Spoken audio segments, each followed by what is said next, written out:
reimbursement.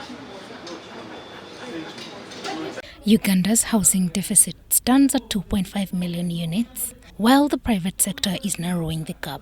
With a median monthly income of 190,000 Ugandan shillings as of 2020, according to the National Development Plan, 96% of Ugandans cannot afford the cheapest, formally constructed house by a private developer.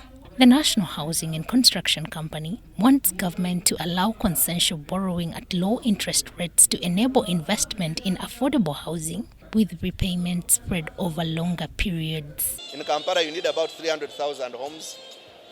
Countrywide, like we said, on an annual, you need to build about 1.5 million housing units. In the National Development Plan, they have provided 4,000 units per year. We hope this funding can be made available. With banking entities increasingly focusing on commercial lending, affordable housing has forced most urban dwellers to live in unplanned structures with poor roads, drainage and sanitation. During the annual Thanksgiving prayers for the National Housing Corporation in Kampala, the Chief Executive Officer, Kenneth Kaijuka, highlighted on the need for intervention. As a developing country, now the houses you see in Kampala, most of them they are shanty houses, mud and water. Some of them grass thatched. These are not part of the housing for the future. Permanent housing, tiled houses with power, with water running, with sewer systems, then the deficit goes more to about 7 million housing units.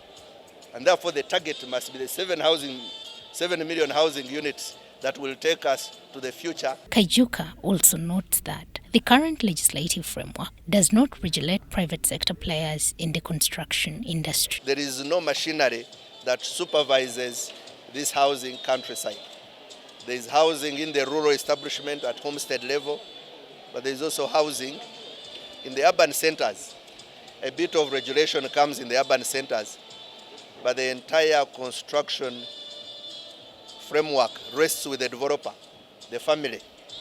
They identify an architect, they do plans, they start mobilizing materials, and because their financing muscle is weak, so they compromise on some of the input material. Meanwhile, Archbishop Kazimba Mugalu, who led the service, called upon Ugandans to center their work on God as a foundation for national progress.